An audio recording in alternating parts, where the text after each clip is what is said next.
in April of this year, just a couple months after the Russian invasion of Ukraine, it seemed like the parties were getting ready to broker some sort of a peace deal. I apologize, everybody. I forgot to turn the lights back on. There we go. They were looking to broker some sort of a peace deal, and Prime Minister of the UK, Boris Johnson, flew to Kiev and basically said, no, these terms are off the table.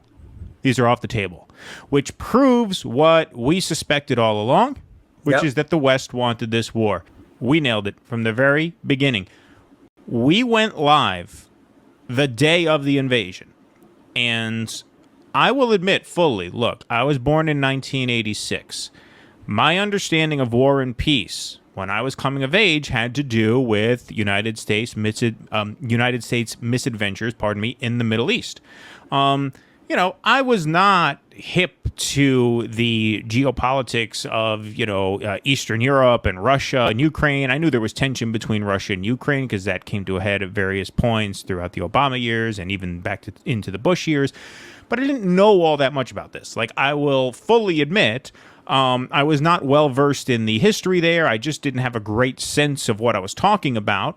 But nonetheless, we went on the air the day the invasion launched, and I said then, this seems like it was completely preventable because the terms that Russia laid out from before the invasion was launched seemed very much meetable.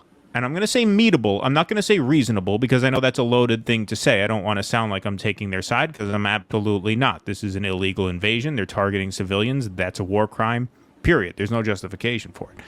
But their three demands, which were Ukrainian neutrality, no NATO for Ukraine, recognition of the Crimea as Russian, and independence of the separatist regions. Those three demands seemed very meetable. Would it have been a diplomatic loss? Would we have had to take it on the chin? Sure. But as President Obama said, Ukraine will always be more important to Russia than it is to the U.S. We're not willing to risk bloodshed over this. And we could have encouraged the Ukrainians to take that deal.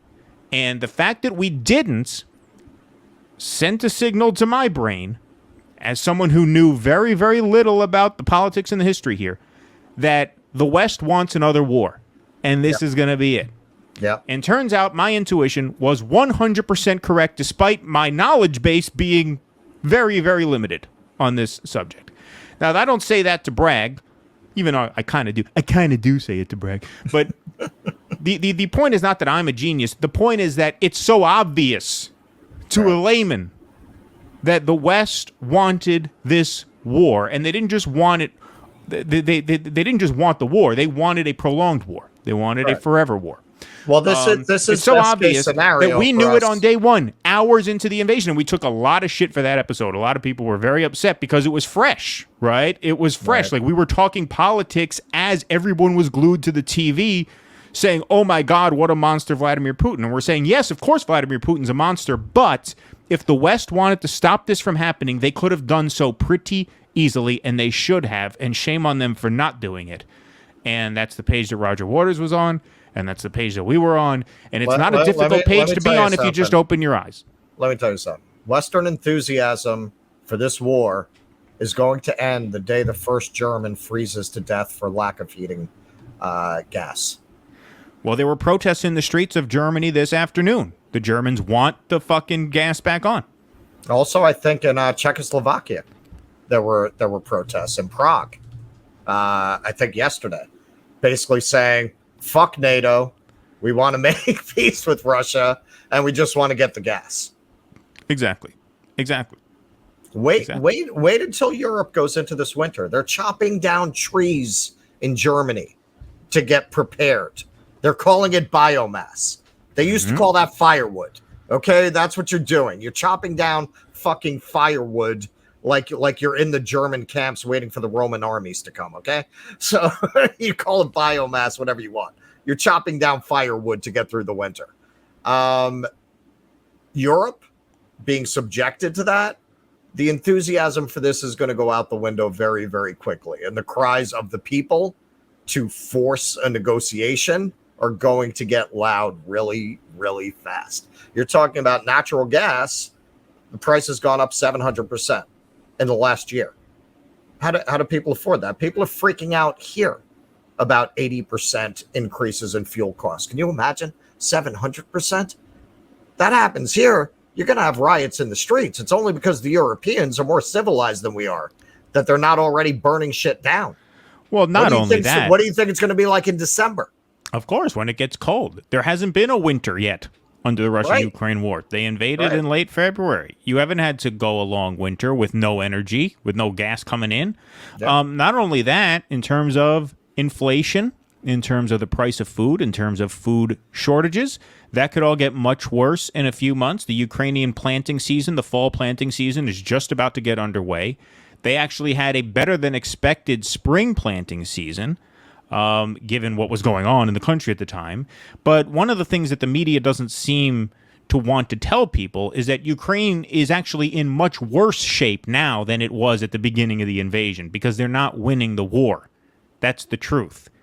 And so if not enough crops get in the ground over these next 8 weeks, you could have skyrocketing food prices going into the wintertime. So, it could always just get worse. I want to respond. Which is another reason you got to be a fucking fool to feel confident.